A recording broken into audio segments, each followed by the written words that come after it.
Não, mas tá tudo preto.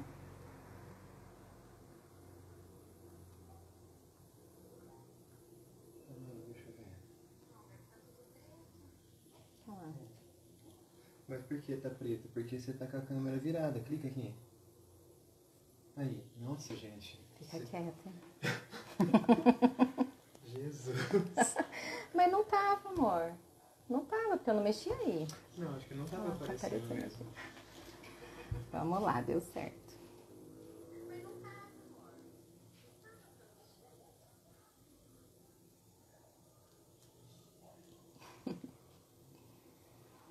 Vamos lá. Vocês estão me vendo aí, gente? Você tem que mandar o convite agora pra vir pra Ela ela, né? consegue entrar, ó. Sem você mandar? Eu vou mandar aqui, ó.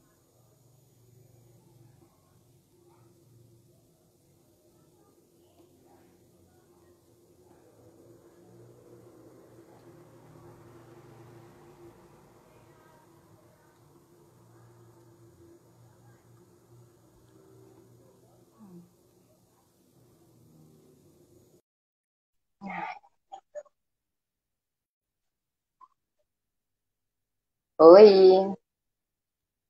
E agora? Apareceu alguma coisa. Aê! Senhor! Vou falar rápido, porque senão vai que dá um bug de novo. Vamos!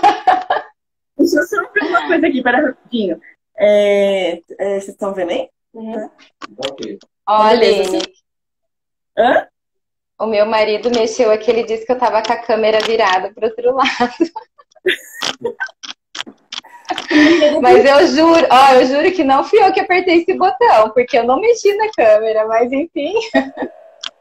Depois de tudo que aconteceu, minha filha, só de estar vendo seu rosto também já é um like. Esperar o pessoal entrar, o pessoal de Curitiba, eles estão avisando aqui no grupo que é pelo Instagram, né? Porque realmente foi luta. Se a Lisa vai também, que ela tá me perguntando. O que acontece, né? A semana inteira a gente tá conversando sobre isso, né? E a nossa equipe de mídia também, né? E a gente faz quase 7 meses que a gente tá fazendo live, e todas as nossas lives deu tudo certo. Hoje, minha filha, o pau quebrou aqui. Pois é, eu já tava aqui ficando de joelho já para o negócio acontecer. Eu também tava nessa. Mas graças a Deus, né? A gente tentou de tudo. A gente tentou pelo YouTube, pelo Skype, por tudo. Graças a Deus que agora tá dando certo. Quem não tá podendo assistir no Face, a gente vai postar depois. E a gente vai postar no YouTube também. Porque Legal. essa é a maneira que a gente conseguiu, então vai ser assim que vai ser. Tá bem? Então, gente, como já tem um pessoal aqui na live, já vou começar pra gente, porque no Insta a gente só tem 1 hora para fazer. Então, deixa eu já olhar que horas são. Por volta das 9h10, Tati, você já tem que estar preparando para se despedir, tá bom? Tá, então você me avisa, tá? Tá. Provavelmente vai aparecer para você um cronômetro, porque foi você que chamou a live. Então, mas ele aparece assim no último minuto. Então, quando for uma Daí eu 9... falo tchau e sai correndo. Isso mesmo. Então, vamos lá, pessoal. Graças a Deus que estamos aqui, conseguimos, né? Para honra e glória do Senhor. A gente divulgou essa live com o tema suicídio, gatilhos e escape. A gente está em setembro. A Pamela está rindo, eu imagino que é de desespero que nem eu. A gente colocou esse tema, né? Pedi para a Tati, convidei ela para fazer essa live. Quem não conhece a Tati é a Tatiana Benten, ela é psicóloga, não sei quantos anos, não vou falar quantos anos que ela é psicóloga, se ela quiser ela fala. É uma mulher de Deus, é uma pessoa que me inspira muito e que eu tenho assim, um grande amor mesmo. E eu estava essa semana orando e eu senti que a gente devia fazer uma live justamente sobre esse tema. É um tema que não é muito abordado, mas é um tema muito importante, que infelizmente é muito silencioso. Então hoje a Tati ela vai falar sobre quais são os gatilhos, né, para chegar a esse ponto né, de uma pessoa chegar a esse ponto. A gente vai falar um pouco também sobre quais são os escapes, como sair de uma situação como essa. E também nós, nos terceiros, né, que ficam nessa situação de terceiros, como nós podemos ajudar as pessoas e como identificar que alguém está passando por isso perto de nós. Tá? Então eu vou deixar a Tati se apresentar. Eu fiz uma apresentação bem breve, ela vai falar dela, da família dela. E é com você, Tati. Ah, você é uma linda, né? Obrigada pelo convite. Estou super feliz. Assunto de psicologia é algo que me tem uma picadinha, assim, daí você fica coçando realmente para falar. E quando você me convidou, eu nem pedi tempo para pensar, porque eu realmente fiquei muito feliz com o convite. Eu sou formada desde 2006, aí façam as contas. E trabalho na área desde então. Na verdade, entrei na área antes, né? Por uma empresa e trabalho na área desde então. E tenho meu consultório aqui em Cosmópolis, que eu estou com ele há 6 anos. Então, atendo como psicóloga clínica. Sou casada, tenho 3 filhos, 2 menininhas gêmeas de 6 anos. E no ano passado, Deus nos presenteou com o Theo, que é um filhinho do nosso coração, do nosso sonho. Nós adotamos ele com 9 meses. Agora está todo espoletinho aqui, já com quase 2 aninhos. Em novembro faz 2 aninhos. Essa é a minha pequena história de bênção. Eu sou psicóloga comportamental, então meu trabalho é totalmente voltado para o comportamento mesmo e como mudar o comportamento e como que eu devo agir diante das situações. Eu vou começar a falar aqui, então, do tema e você vai me interrompendo aí à medida que você achar necessário, tá? Você pergunta alguma coisa, você me interrompe e eu paro de falar, senão eu não vou parar. A minha apresentação aqui, acho que durou, não sei, uns 50 minutos, 1 minuto, talvez. A cada 40 segundos, uma pessoa se suicida no mundo. Então, eu quero, assim, começar levando vocês a pensarem, enquanto você escova o dente, lava teu rosto, uma pessoa morre por suicídio. Enquanto você está trocando de roupa, uma pessoa morre por suicídio. Enquanto eu estou dando comida para o meu filho, 10 pessoas morrem por vítimas de suicídio. Então, o suicídio é algo muito sério. E é por isso que existe o Setembro Amarelo, porque realmente é algo que é até escandaloso, né? O número de mortes por essa fonte, né? Hoje no Brasil, nós temos 12 mil suicídios por ano. São 800 mil suicídios por ano no mundo. É muita gente. Nossa. É muita gente. A minha cidade aqui tem 70 mil habitantes. Então, mais ou menos aí 6 vezes, em 6 anos, Cosmópolis não existiria mais, se a gente for pensar no número de suicídios no nosso Brasil. Então, realmente é alarmante. A segunda maior causa de morte no mundo é o suicídio e está entre os jovens, a grande maioria, de 15 a 29 anos. Então, realmente é desesperador, né? É um negócio que a gente realmente precisa ficar muito, muito alerta. Para falar um pouquinho dele, eu queria usar algo que eu levo muito para mim, assim, qual é a cor que tem a minha vida, qual é o sabor que tem a minha vida. Aí eu vou te perguntar, Aline, porque eu também gosto de fazer pergunta. Qual é o sabor que tem a sua vida? Ai, meu Deus, peraí que eu vou preparar um divã aqui, só um minutinho, que eu vou buscar meu divã. Olha lá, isso aí. Qual é o sabor que tem em sua vida? Pra mim, doce. Doce, exatamente a minha resposta também. Aqui, hoje eu fiquei nessa pergunta aqui em casa, e aqui na minha casa a vida tem sabor de chocolate. Todo mundo ama chocolate, desde do pai até o pequenininho. Então, aqui não precisa ter outro doce. A nossa vida tem sabor de chocolate aqui em casa. E como a gente identifica quando nós estamos entrando num caminho onde o emocional começa a ficar muito abalado? Quando o sabor começa a diminuir, quando as cores começam a se apagar. Então, eu gosto muito da frase, né, que a vida tem que ser colorida, dar cores às coisas. Eu, às vezes, quando vou dar parabéns para alguém, eu falo que o seu novo ano seja colorido, né, repleto de alegria, porque a cor traz isso, né?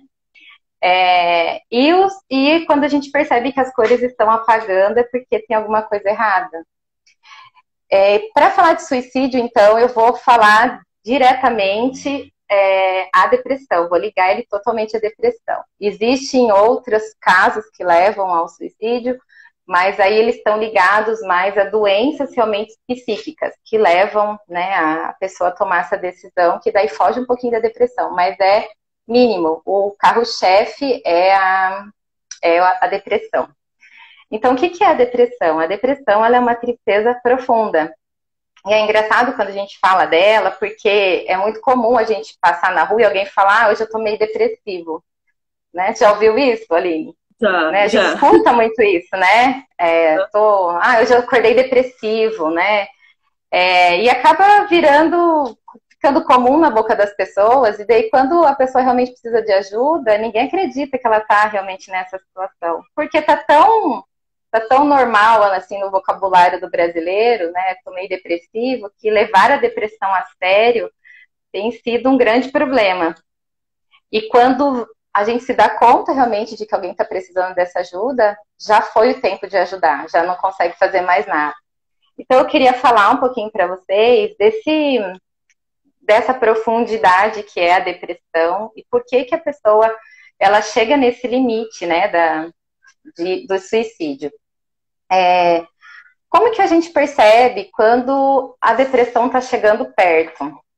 Então tem alguns sintomas no corpo que a gente consegue perceber. No dia a dia, na correria, nas situações que vão acontecendo adversas, né? Então, começa lá na ansiedade, né? A dor nessa parte do ombro, né? Acelerar o coração, a dor no estômago, muita dor de cabeça. Então, o corpo, ele avisa um pouco de que alguma coisa está errada. Aí você vai no médico, não tem nada na cabeça, vai no gastro, não tem nada no estômago, né? Vai no ortopedista, a musculatura está ok. E isso assim, são sinais de que é psicológico, está acontecendo alguma coisa. Procura um psicólogo porque não tem nada, né? É o que a gente escuta muito, né? Mas esses primeiros sintomas, eles são, assim, os pequenos alertas que começam a aparecer. E daí, depois disso, já vai desencadeando outras coisas, né? Então, começa a ficar triste, né? Começa a não ver alegria no dia a dia, aí tem a perda de apetite.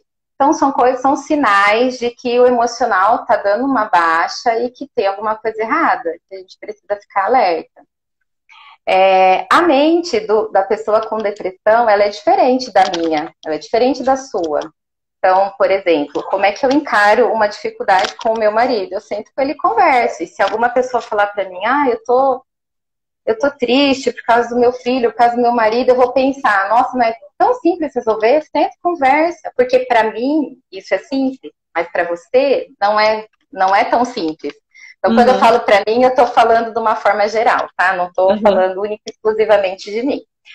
Mas o que a mente, ela trabalha de forma diferente para as pessoas. Então, o que parece tão fácil de resolver para mim é tão difícil para você, e eu consegui ler isso, ver que para você existe um limite, esse é o grande segredo. Né? Dentro de casa, você identificar que alguém da sua casa está num caminho depressivo, é muito difícil se a pessoa não quiser realmente que você veja, ou se ela não perceber o caminho que ela está entrando, né? Então, esses detalhes a gente precisa começar a observar. Então, como são os sinais? Vamos falar primeiro de como a gente percebe que a pessoa está caminhando para essa depressão. Existe uma rotina no nosso dia a dia. Eu acordo, eu escovo o dente, eu me arrumo, né? E eu tenho uma sequência no meu dia a dia de coisas que eu faço. A partir da hora que eu começo a deixar de fazer algumas coisas, eu vou desacelerando a minha rotina, já é um sinal de que algo está acontecendo. Então, qual é a primeira pergunta no meu consultório, por exemplo, quando eu percebo essa tristeza muito grande? Como é que está a sua rotina? Você está escovando o dente, penteando o cabelo, está conseguindo arrumar sua cama, está colocando um sapato? Simples, coisa simples. E a pessoa que tem esse caminho da depressão, ela vai deixando de fazer coisas. Só que não é uma coisa que ela deixa de uma hora, tudo de uma vez. Ela vai deixando aos poucos. Então, hoje não quero tomar banho, por exemplo. E ninguém vai saber que ela não tomou banho se ela passar lá um hidratante, né? Então, ela deixa de tomar banho, ela deixa de pentear o cabelo, ou ela deixa de lavar o cabelo, não põe roupa para lavar. Então, são coisas muito simples. Usa a roupa que eu usei no dia anterior, não se importa, né? Então, são coisas muito simples que ninguém percebe que está acontecendo. Então, o primeiro alerta para dentro de casa, para identificar alguém dentro de casa, é avaliar aí os 3, 4 dias. Se 3, 4 dias ela deixou de fazer a mesma coisa, algo está acontecendo. Ou ela deixou, ontem ela não escovou o dente, hoje ela não penteou o cabelo, hoje ela não se arrumou. Cada dia ela foi deixando, né, alguma coisa, é um alerta. Então, são formas da gente identificar que a pessoa está precisando de ajuda. E isso também com as pessoas do trabalho, na rotina do nosso dia a dia. É difícil a gente identificar alguém que a gente não conhece muito, só pelo comportamento. Mas quem a gente tem mais intimidade é bem mais fácil e é muito notório se você tiver realmente um olhar detalhista, aquele olhar empático realmente, né? O que é o olhar de amor mesmo pelo outro. Mas o que é, então, essa tristeza? Então, essa tristeza que vem da depressão é aquela tristeza do escuro, né? Que você realmente não vê nada.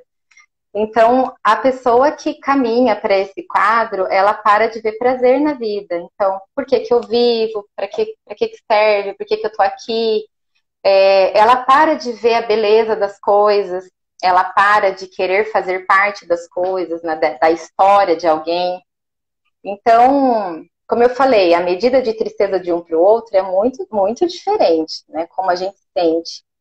Mas essa angústia que a tristeza traz de não querer sonhar, de não querer viver, de não querer fazer parte, ela vai comendo aos poucos. A depressão ela é bastante silenciosa, ela vai tirando devagarzinho. Então, eu quero falar de algumas experiências que eu tive, assim, no decorrer da minha carreira, assim, que eu acho que fica legal para exemplificar mesmo no dia a dia. O que causa a depressão? Então, nós temos várias situações, então vou falar algumas. O abuso sexual, que é uma invasão da alma num nível master, assim, ele é o pior para mexer com a autoestima, mexer com a minha intimidade, ele é o campeão, né, para tristeza profunda. O luto, né? Por que o luto? Porque não é só viver sem alguém, mas é também o sentimento de culpa de não ter a pessoa aqui. Então, o luto, para mim, ele pode ser de uma forma, mas para você ele é de outra. Então, tava velhinho, por exemplo, faleceu, né? Tava com 100 anos e faleceu. Mas para a esposa do homem de 100 anos, não é a mesma dor que eu sinto. Tá com Jesus, tá? A gente sabe como cristão dessa verdade, né? Mas a tristeza não sabe dessa verdade. Então, o luto, ele tem as duas situações da falta, né? De ter que reaprender a viver sem alguém, mas principalmente a culpa por não ter conseguido fazer nada, por não ter ajudado, ou arrependimento por ter feito algo. Então, o luto, ele também é um dos grandes vilões aí da depressão. E aí depois vem as coisas do dia a dia, que são muito simples. O bullying, o racismo, o preconceito, as palavras ditas em casa, você é preguiçoso, você não faz nada. Essas frases que quando a gente traz para a Bíblia são as palavras de maldição, né, que a gente lê na Bíblia, que a gente entende como cristão, fica lá guardado na mente da criança e talvez isso apareça só na vida adulta. Então eu posso falar, meu filho é teimoso, mas falar todo dia, você é teimoso, ele vai ser teimoso, porque eu estou ensinando a mente dele, estou programando a mente dele para aquilo, para ele ser teimoso. Então, o trabalho de mente, ele é tão simples, né, quando a gente quer mudar a mente, mas ele é tão difícil quando a gente quer tirar alguma coisa que foi colocada lá quando era criança. Exatamente. Então, essas situações, elas são elas são bem assim traiçoeiras na adolescência, por exemplo. Por isso que o índice de morte, de suicídio, está realmente voltado para essa faixa de idade mais jovem, porque existe uma história na vida da criança que ela vai enfrentar os problemas ali na adolescência, ou no primeiro emprego, ou no vestibular, que ele não tem estrutura, porque ele nunca foi capaz, você nunca conseguiu, você não vai ser nada, né, você não presta. Então, esse tipo de frases pejorativas, ela tira realmente a essência daquilo que a pessoa é, né? Ela vai acreditando que ela é aquilo. E eu gosto de falar muito assim que existe a ciência, né, que é de onde vem a psicologia, e existe a Bíblia. Quando você pega a parte científica da psicologia mesmo, os estudos, e pega a Bíblia, é muito engraçado, porque existe muito preconceito ainda no mundo cristão com relação à terapia, né, a psicólogo, a psiquiatra, só que a Bíblia e a psicologia estão muito casadas e falam coisas muito iguais, muita coisa. Eu lembro muitas vezes de estar em algumas pregações de alguns pastores, escutar eles falando para que terapia? Se está aqui, é só você ler. E realmente, está ali realmente escrito. A gente só precisa praticar aquilo que é ensinado, né? A nossa mente, ela é um universo gigantesco de informação, né? E eu falo que Deus foi muito minucioso quando fez a mente, porque ela é tão cheia de mistérios e ela é tão cheia de descobertas. Se nós pudéssemos realmente entender 100% daquilo que está ali, né? A gente talvez agiria de forma tão diferente, né? Mas é tão difícil entender como a mente funciona quando a gente não quer entender, né? Infelizmente. Mas essas coisas, elas trazem, então, a depressão, que caminham para o suicídio. Então, eu falei algumas questões, assim, que podem chegar... Eu estou procurando minha folha aqui, peraí. Que podem chegar a esse ato extremo. Então, outra coisa também que é importante, a traição, né? Tanto na relação conjugal, quanto nas amizades, né? O se sentir inferior, trocado, rejeitado. São caminhos que vão para esse quadro depressivo. Eu vi aí a pergunta da Meire sobre a ansiedade, né? É isso que eu ia perguntar. A ansiedade, ela não leva ao suicídio, ela pode levar à depressão, mas pela falta de controles, né? Então, a ansiedade é outra questãozinha da moda, né? Que todo mundo é ansioso agora, né? Mas a ansiedade, ela, como eu falei no início, ela tem esses sinais, né? Da falta de ar, da dor nas costas, dor no corpo, enfim. Não vai morrer de ansiedade, né? Ninguém vai morrer de ansiedade, porque por mais que você entre numa crise de pânico, por exemplo, o batimento cardíaco, ele ainda permanece num limite permitido, né? Então, mas pode desencadear, sim, uma depressão, mas por não conseguir administrar aquilo que está sentindo. Então, essa falta de sabedoria mesmo, de cuidado com aquilo que você sente, desse amadurecimento da tal inteligência emocional que é tão falada agora, né? Uhum.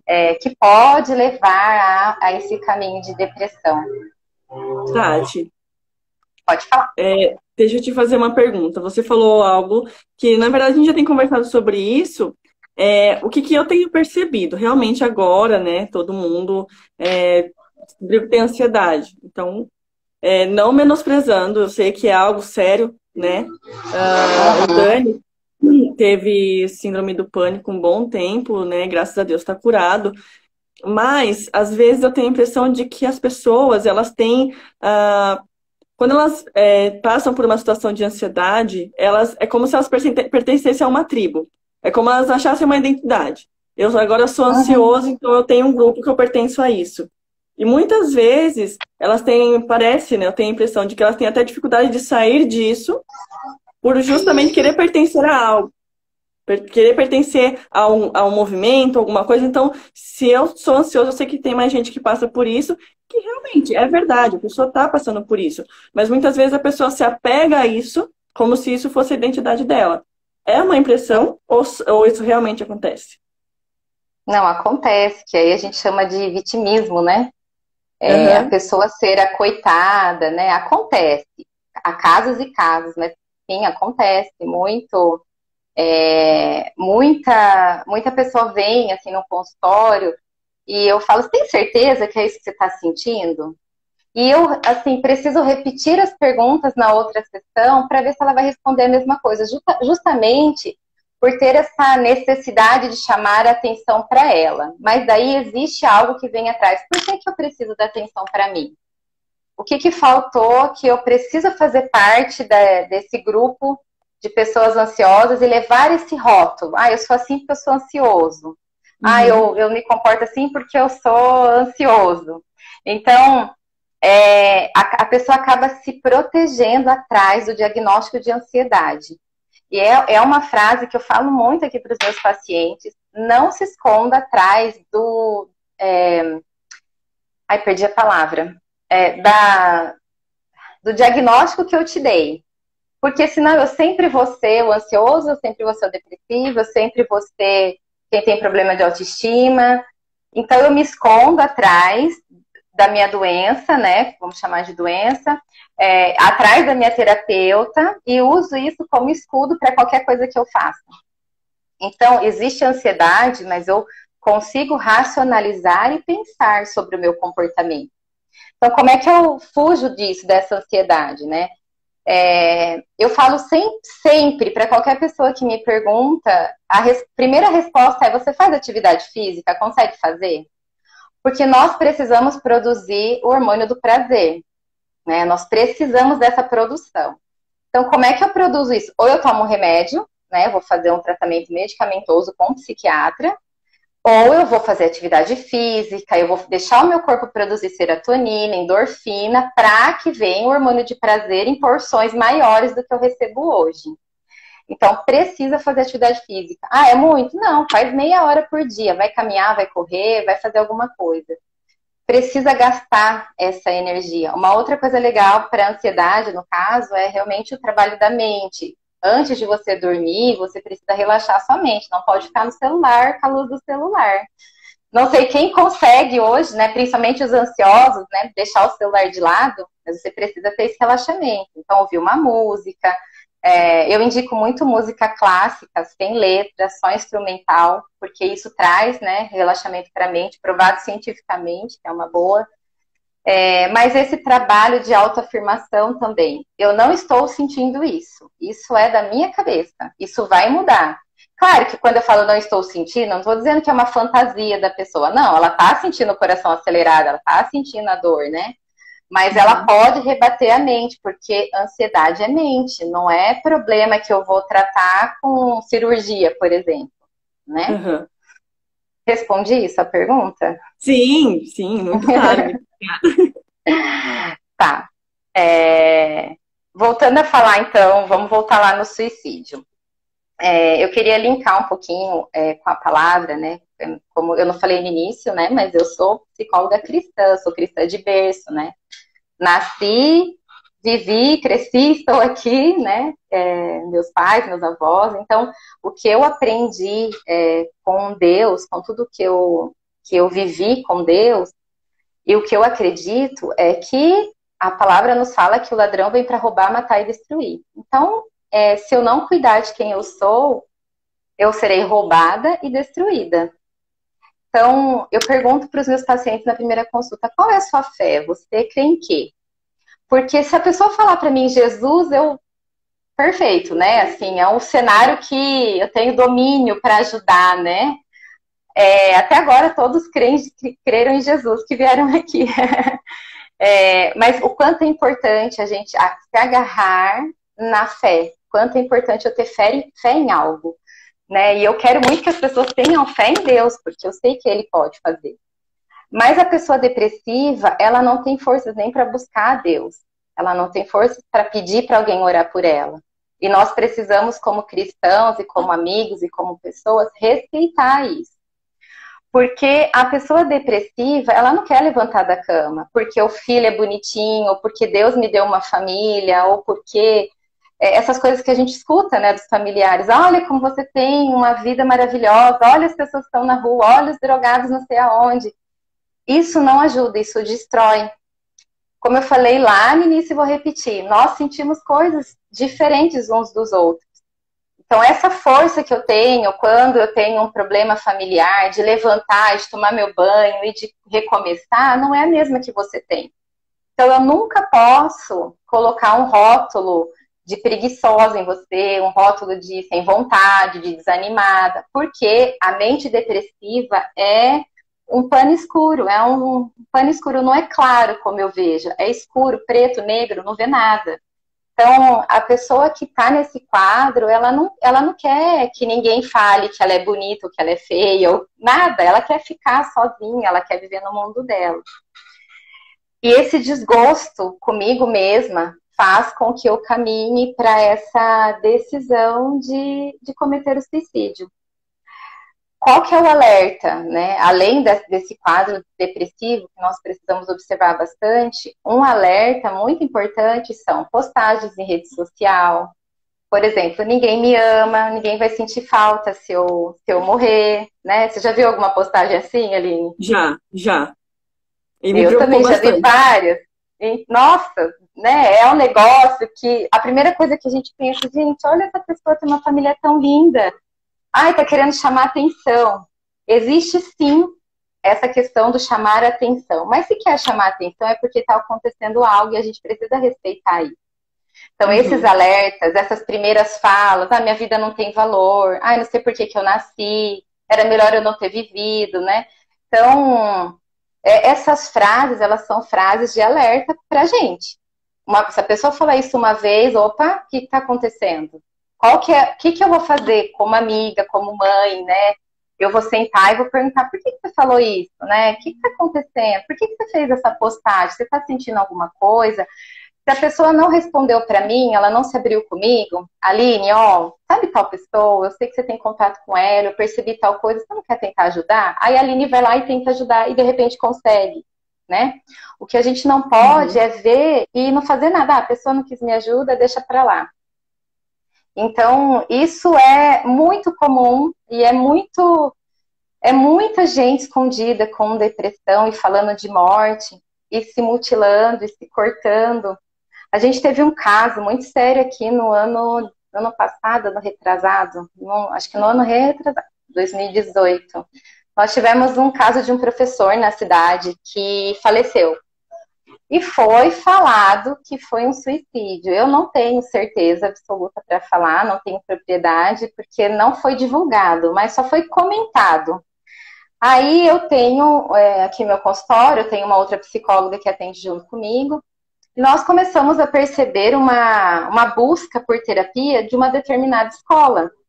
Mas, na verdade, eu ainda não sabia que esse professor tinha morrido. Eu só vi, assim, as pessoas me ligando, eu estudo em tal escola, meu filho é de tal escola. E eu comentei com a psicóloga, você tem tido essa mesma percepção? Tá vindo muita gente da mesma escola? E ela falou que sim. Aí a gente foi investigar o que tinha acontecido nessa escola. Algo está acontecendo. O que está acontecendo com esses jovens? Porque eles estavam se cortando, se machucando. E daí nos foi informado da morte desse professor, que era uma pessoa de muita influência, que todo mundo, jovens gostavam e sempre estava bem, e de repente morreu por questão de suicídio. Comentários, né?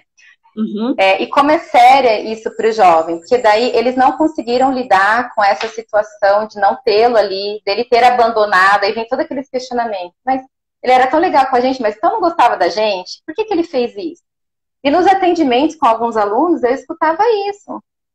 Ele não amava a gente coisa nenhuma, ele não gostava da gente. E daí a gente foi vendo assim, o quanto a rejeição, que foi assim que eles receberam, que eles foram rejeitados, né, por esse professor, ou o exemplo dele, o próprio exemplo, né, de não precisar continuar com a vida, o que isso causou na vida desses jovens. Então eles começaram a se cortar, e daí a gente teve que fazer um trabalho mais minucioso ali com a direção da escola, né? Mas o quanto isso é importante que a gente observe onde eles estão, onde essas pessoas que se cortam, que se machucam, onde elas estão, o que elas estão fazendo. Uma se corta porque não gosta do cabelo, a outra se corta porque namorado ficou com a outra amiga. E são coisas que, para mim, são pequenas, né, no contexto problema. Mas para você não é pequeno. Para você isso é muito importante. Causa tanta dor a ponto de você se ferir. Então a gente precisa entender realmente a dor do outro, ser empático e entender o que ele está sentindo. Falou uma vez. Deixa eu só te perguntar essa questão da mutilação, da automutilação. Isso é uma forma dele externar isso que ele está sentindo? É uma forma de ele externar. Ele ainda não está preparado para o suicídio, mas ele começa se mutilando. E isso evolui. Então, por exemplo, tive pacientes que só se cortavam, né? Assim, nessa região do braço, na coxa, principalmente na coxa, onde a mãe não vê, o pai não vê, né? Porque daí tampa com a roupa, na barriga, até que ele corte o pulso, até que ele aquela dor já não é mais suficiente. Então ele sente a dor como uma punição, né? Ele está externando a dor, mas ele está se punindo por estar sentindo aquilo. Então ele começa se cortando, mas daí aquilo ali para de doer. O corpo já vai, a mente vai bloqueando já essa dor e ele começa a fazer coisas mais profundas. Daí corta o pulso e faz outras coisas. Então, é muito comum nos jovens, e tem muito jovem que o pai nem imagina que isso acontece. Então, tem várias situações, assim, que às vezes eu tenho até preocupação em citar por dar ideia, sabe? Porque hoje o jovem, ele tá tão tomado por esse nome depressão, né? Essas coisas, que às vezes a gente fala e ele fica, nossa, será que isso aí funciona, né? Então, o que a gente vê muito no meio dos jovens, realmente, essa questão de se cortar e tomar remédio, né? Pegar remédio do pai, da mãe e tomar lá uma caixa de Dorflex, achando que vai morrer e não morre, enfim. O jovem, ele tem criatividade, né? Então, a cabeça tá bem, bem cheia de hormônio, então precisa realmente ter essa preocupação. É bastante importante. E assim, outra coisa também que a gente precisa observar são os conflitos da mente. Então, se você fizer uma pesquisa, você vai ver que tem muitos casos de morte por suicídio de homossexuais, pelo conflito da mente, realmente, a dificuldade em externar aquilo que está sentindo, essa luta interna, né, que a pessoa tem, a não aceitação da família e das igrejas, né? Então, isso para o jovem é muito pesado para ele administrar. Então, essa é uma observação que nós temos que fazer assim imediatamente, porque tem muito caso de homicídio de homossexuais por conta disso. Aí deixa aquela carta, aquelas coisas falando o porquê que fez, né? Então, o suicídio, ele é muito triste, porque a pessoa que busca o suicídio é porque ela não está conseguindo mais lidar com a dor que ela sente. Ela não tem mais sonho, ela não tem mais desejos. Eu vou contar um pouquinho de um caso que eu tive há muitos anos atrás, muitos anos atrás. Eu sou bem velhinha já, né? Não, mas eu tive um caso... Mas lá no começo da faculdade, no fim da faculdade, no começo do atendimento clínico, eu tive uma paciente que era uma jovem de 19 anos que ouvia vozes. Ela sempre estava vestida de preto, porque a voz pedia para ela estar de preto. E ela fazia um acompanhamento psiquiátrico por conta da depressão. Então, esse caso é um caso, assim, bastante interessante, porque a depressão, quando eu paro de sentir coisas, eu posso ouvir vozes. Então, acontece muito isso de ouvir vozes, que é a própria mente, né? Assim, para a psicologia, propriamente criando algumas situações, né? Mas a pessoa escuta vozes, e eu me lembro muito desse caso, porque ela falava para mim que eu não podia ajudá-la, porque essa voz pedia para ela me matar, porque ela tinha que continuar do jeito que ela era.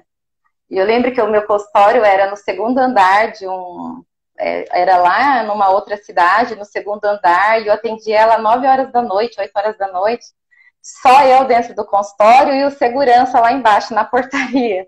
Meu Deus. E ela falava para mim que ela ia me jogar pela janela porque eu não podia curar ela. Ela tinha que continuar desse jeito. E ela tratava dessa forma: você não pode me curar, ele tá mandando eu te jogar, eu tenho vontade de pegar no seu pescoço.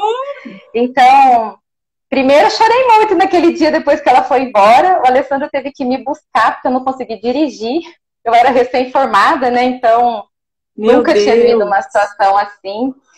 Mas isso me fez querer entender o que ela sentia muito. Isso, nossa, eu lembro nitidamente cada palavra que ela falava para mim, porque isso me instigou a conhecer realmente do que a mente é capaz. E a depressão, ela tem esse pontinho de interrogação do que eu escuto, né? Também. Também quero exemplificar um pouquinho da depressão e do suicídio com outros casos. Eu tive uma paciente há uns anos atrás que ela ficou comigo aqui uns 2 anos no consultório.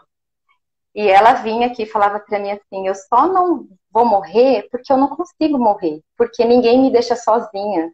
Eu tô em casa, tem tal pessoa lá, eu tô lá, em todo lugar. Ela não ficava sozinha. Meus remédios dão na minha mão. E ela reclamava porque ela queria morrer e ninguém deixava ela morrer. E eu pensava, nossa, como é bom você ter essa família, né, essas pessoas que não facilitam, né? Porque a vida é tão corrida que as pessoas facilitam a depressão, facilitam o suicídio. A pessoa não quer? Deixa ela, vai. Se não quer, não quer, né? A gente escuta muitas pessoas abrirem mão umas das outras, né? Infelizmente. E essa pessoa, ela, nossa, é a minha paixãozinha, sabe? Aquela paciente para sempre. De vez em quando ela não é daqui da cidade, mas de vez em quando ela vem na minha porta trazer algumas coisinhas para mim. Uma pessoa de mais idade, ela é uma fofinha. E ela vem e traz coisinhas para mim como forma, assim, de agradecimento pela vida dela. Não fui eu que fiz, foi ela que fez. Porque eu consigo sair dessa tristeza que eu tô sentindo. Eu só preciso de ajuda. Então, a ajuda, ela vem do familiar que está o tempo todo observando, ela vem do amigo que está ligando, né, o tempo todo. Como é que a gente enche uma pessoa depressiva de atenção, né? Como é que a gente ajuda ela a sair dessa situação? O você é linda, nossa, que sorriso bonito, a mensagem, que saudades que eu tô de você, de sentar, bater um papo, vamos tomar um sorvete junto. Esquece que ela não tá bem, só faz a sua parte de amor. E as pessoas acabam deixando de fazer isso. E como é importante uma florzinha em cima da mesa, como é importante a preocupação da família. Eu envolvo muita família aqui com os meus pacientes e eu lembro dessa paciente específica que eu liguei uma vez para um familiar dela, eu falei: compra um cachorro para ela. Mas um cachorro, compra, por favor, compra um cachorrinho assim, bem fofinho, pequenininho, desse que dá pouco trabalho, que ela vai ficar o dia inteiro passando a mão. E eu lembro que eu falei assim, um pequenininho, assim, não precisa nem ser caro, só compra um cachorrinho para ela. E na outra consulta, ela chegou pela primeira vez, depois de mais de 1 ano de terapia, com um sorriso no rosto. E eu lembro que eu anotei no meu caderno, hoje ela sorriu, porque ela ficou 1 ano sem sorrir aqui comigo. E ela falou para mim: eu ganhei um cachorro. E eu fiquei tão feliz, porque a transformação dessa pessoa aconteceu a partir da hora que ela começou a receber afeto de uma pessoa que não era humana, né? Era só um cachorrinho. Então, a gente não conhece o comportamento das pessoas, o que faz bem. Nessa paciente específica, eu percebi que a família não era suficiente para ela aquilo. Ela precisava de mais. E o cachorrinho foi a transformação. Ela ficou comigo mais um período e depois ela teve alta, né? Ela já não vem há 2 anos ou mais, não lembro. Mas ainda de vez em quando vem aqui na minha porta. E assim, essa importância de olhar para o olho da pessoa e ver o que ela está sentindo, assim, o que eu posso fazer para essa pessoa sorrir. É isso que a gente precisa pensar, o que eu posso fazer para ter sabor na vida dela. Porque depois que ela já foi lá, já se cortou, já pegou uma corda, já fez alguma coisa, nada do que eu fizer vai ser suficiente. Mas o que eu posso fazer para ela sorrir? Então, eu faço uma dinâmica, às vezes, aqui com os meus pacientes. Eu peço para... É um negocinho legal, olha só. Eu peço para ela escolher 4 ou 5 pessoas que ela goste muito. Aí ela me fala os nomes, eu anoto. Eu falo: eu quero que você peça para essas pessoas. Falo: minha terapeuta pediu para você me falar 5 características que eu tenho, 5 qualidades. Aí ela faz, chega na outra semana com a tarefinha feita, das 5 pessoas. Aí eu pergunto, o que você sentiu a respeito disso? Aí que a pessoa começa, nessa hora a pessoa começa a se enxergar, nossa, ela falou que eu sou simpática, eu quase não sorrio, mas como que eu sou simpática? Ela começa a levar a pessoa a pensar naquilo que ela é, no que ela significa para a vida de alguém. Né? Uhum. Então, não adianta eu falar, você tem um marido legal, ele é trabalhador, ele te ama, né? Valoriza isso. Não é isso que ela precisa escutar. Ela precisa sentir que ela é importante para esse marido, que ela é importante para os amigos, que ela faz parte de algo. Então, parece tão simples, não parece? Não é, Aline? Tão simples. Então, mas assim, como você falou no começo, parece que é uma coisa tão simples, mas é a mesma coisa da dor que não é igual para ninguém. Isso que parece ser tão simples é o mundo da pessoa, né? Exatamente. É que nem eu acho que os nossos telespectadores eu acho que estão sentindo como eu, assim, eu acho que essa live tá muito emocionante, que eu tô aqui quase, né? Pra não chorar, porque são coisas, assim, a nossa mente ela é muito poderosa, Tati.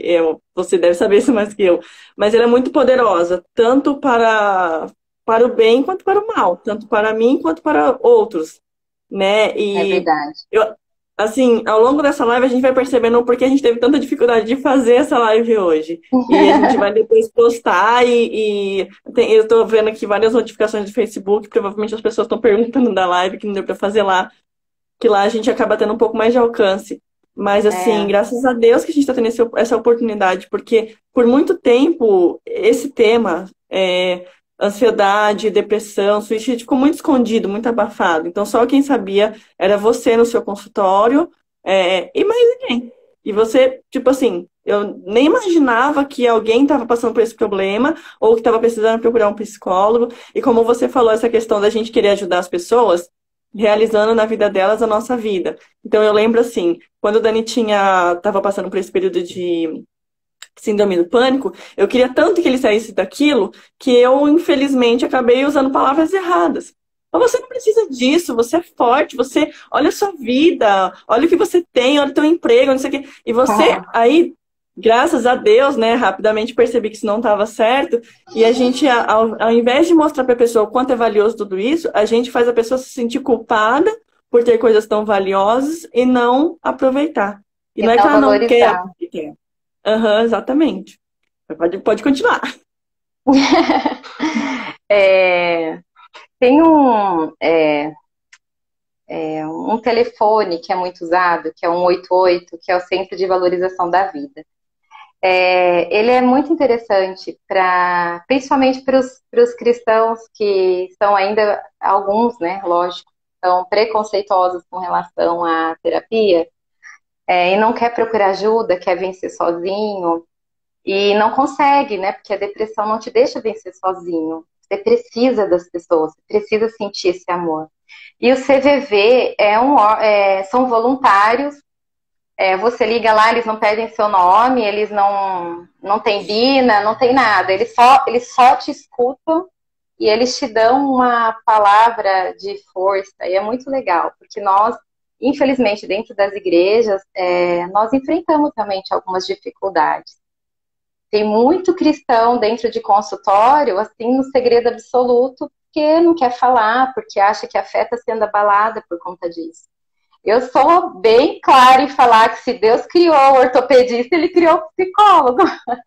Sim, se eu posso tomar um remédio para dor de cabeça, eu posso tomar um remédio para depressão. Senão, eu só precisaria orar pela dor de cabeça, né? Então, eu acho que Deus, ele deu muitas oportunidades para a gente poder ser alguém melhor. E a gente precisa usar todas as ferramentas que ele deu. Então, eu acho que de tudo isso que eu falei, acho que precisa ficar muito claro de que nós não podemos ficar escondidas atrás de uma dor e de um sofrimento e esconder, assim, por conta da religiosidade. Nós precisamos realmente buscar em Deus, mas buscar realmente aquilo que ele deu como maravilhoso, que é a medicina e a ciência, né? Eu tinha uma coisa para falar, peraí, deixa eu lembrar aqui. Lembrei, algo muito importante. Eu quero ensinar uma técnica para a mente, né? como é que eu posso fazer com que minha mente entenda que eu estou nesse processo de mudança e transformação? Eu gosto muito, assim, com as minhas pacientes, de fazê-las se sentirem fortes, assim, mulheres maravilhosas, Mulher Maravilha e Super-Homem. Eu sempre uso esses dois personagens, porque nós somos pessoas maravilhosas. E nós precisamos entender a profundidade disso. Quanto isso é verdade, né? Então, essas frases, por exemplo, que eu falei, dessa dinâmica, são coisas que eu peço para o meu paciente colocar no guarda-roupa, no celular, no lugar onde ele vai passar o tempo todo e vai poder ler aquilo, e a mente dele entender que ele é aquilo ali que as pessoas colocaram a respeito dele. Então, eu queria sugerir, assim, para quem tem essa dificuldade de autoestima e percebe essa debilidade emocional, que faça promessas para si mesma, assim, todo dia. Hoje eu vou ser um pouco melhor que eu fui ontem, eu vou ser mais forte. Hoje eu sou capaz de fazer, eu consigo levantar da minha cama. Então, eu posso não fazer nada, mas hoje eu vou levantar da cama. Amanhã eu vou arrumar o meu cabelo. No outro dia, hoje eu vou fazer o almoço. Não precisa, para mudar, a gente não precisa fazer tudo de uma vez. A gente só precisa fazer aos poucos, mas não deixar de fazer. E essas promessas, eu prometo esperar uns dias antes de qualquer decisão. Ah, minha vida não tem valor, né? Eu vou acabar com a minha vida e tal, tal. Não, calma aí. Eu vou dar mais uma chance para mim. Eu prometo que durante 3, 4 dias eu não vou fazer nada. Eu só vou esperar.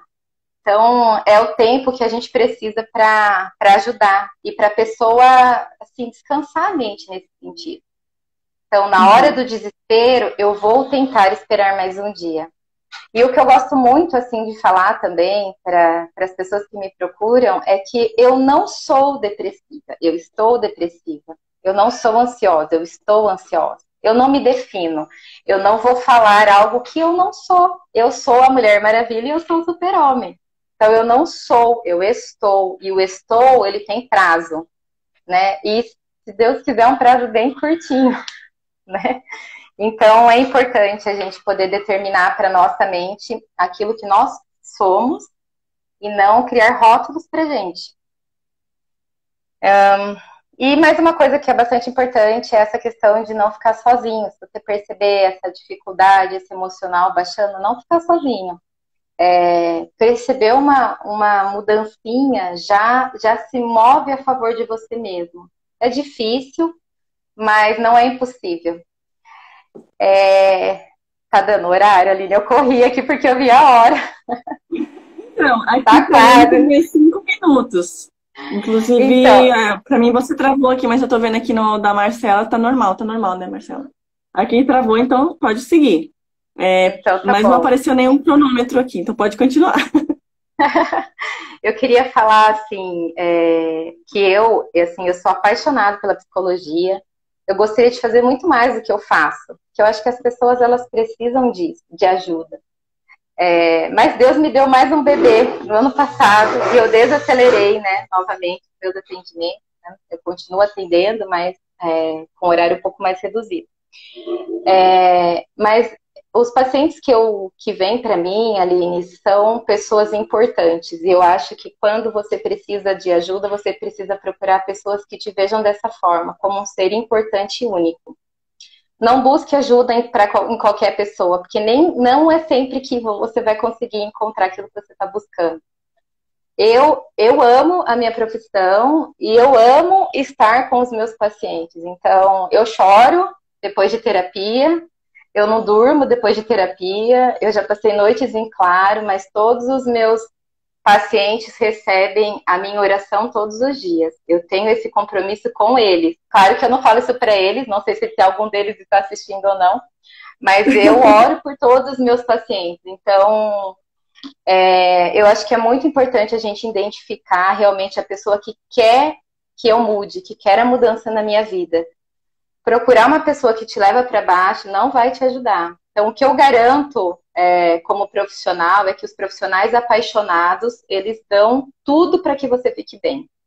Então, eu dou o que eu posso, mais do que eu posso, às vezes, né?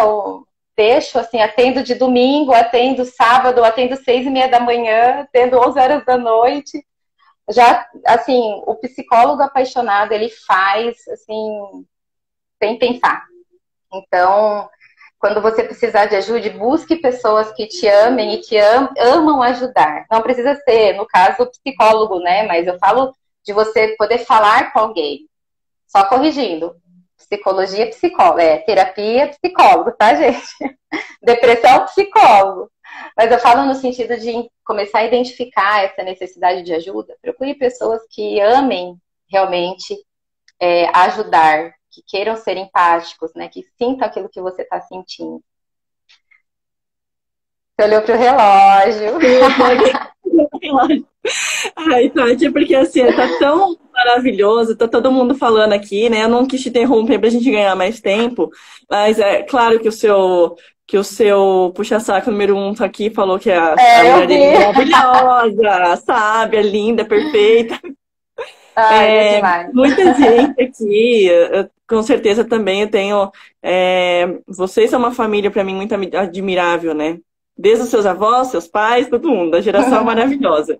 E todas as pessoas que passaram por aqui, oi para todo mundo, a gente não quis interromper a Tati, tá? Então, sinta-se abraçado, beijado, vocês são especiais, tá bom? E assim, eu quero muito agradecer você, Tati, por esse momento, porque eu acho que isso foi, assim, para mim foi sensacional, acho que para as pessoas que estão ouvindo, mesmo que não passaram por isso, eu, graças a Deus, nunca passei por isso, mas ninguém está imune, né? Mas eu conheço muitas pessoas que podem estar passando por isso e eu nem sei, né? Então, muito obrigada mesmo, porque nós estamos num domingo à noite, você tem 3 crianças e tiveram que fazer uma super organização da agenda, e você deu essa atenção para nós. A Tati, ela disse que não tem tanta expertise com a internet, mas não vi nenhuma dificuldade. E eu agradeço de verdade. Eu até acho que você devia fazer mais vezes. Eu acho que eu te comprometi por tabela. Algumas pessoas vão querer que você faça mais. Não, já me mandaram mensagem. Eu falo tanto não aqui que eu já recebi mensagem. Porque realmente é muito, muito especial. Muito bom te ouvir, muito bom estar participando desse momento com você. E a parte boa de toda essa pandemia é que a internet nos une de uma forma que a gente nunca conseguiu fazer, né? Sempre quis uma palestra assim, já te ouvi outras vezes, mas a gente sempre quis uma palestra com um psicólogo que eu conheça, que eu realmente confie, e a gente conseguiu. Graças a Deus. Essa cunhada também tá aqui, ela também vai te falar. Ela é linda lá, ó. Ai, que linda. Um beijo, Pan. A Pan também tá aqui. Graças a Deus, de verdade. Eu que agradeço. Ele tem um tempinho, acho que. Agradeço muito. Agradeço muito. É muito bom a gente poder dividir o amor de Jesus, né? Eu acho que Deus, o bom da igreja é que a gente tem profissionais de todas as áreas, né? Então, sim. Deus é tão bom que nos permite realmente trabalhar com tudo, né? Então, a mente é um negócio incrível. E não sei se dá tempo eu falar, mas eu quando fui fazer psicologia, eu tinha muito preconceito. Eu era uma preconceituosa, mas depois, assim, aquilo me despertou um amor tão grande. Eu fui orando. Falei, Deus, eu quero. Por que a igreja não aceita, né? E, na verdade, não era a igreja que não aceitava, eu que não aceitava. Então, as pessoas, elas são individuais, não é a igreja que não aceita, né? Nós que não aceitamos. Então, Deus, ele abre portas maravilhosas. Eu acho que a mensagem final que fica, assim, é que nós somos capazes de passar pela dificuldade. Eu só não posso me apegar ao rótulo do ser incapaz, de não ser bom o suficiente, né? De não ser amado. Sou eu que crio isso na minha mente. Alguém falou, né? Para ficar guardado. Mas não significa que eu tenho que aceitar isso como verdade. Nós somos pessoas incríveis e nós podemos passar por essas dificuldades com certeza, né? Eu acho que esse sentimento de eu sou capaz, ele é bastante importante. Vai ter dificuldade, não vai ser fácil, mas eu sou capaz. Eu consigo sair daqui se eu quiser. Eu só preciso estender a minha mão. É para a pessoa certa, como eu falei, né? Se a gente for pegar a Bíblia, eu não falei de Bíblia aqui, mas a gente tem textos, assim, de Elias, de Quem que eu falei? Lá no Salmo, vou deixar o Salmo aqui para quem quiser ler. Vamos lá, ver se dá tempo eu falar dele aqui. Salmo 120, perdi, 120, não, 142, que fala do Davi quando ele entra lá, quando ele tá fugindo do rei Elias. Saúl. Saul, desculpa. Quando ele tá fugindo de Elias, ele fica lá escondidinho, com medo, triste.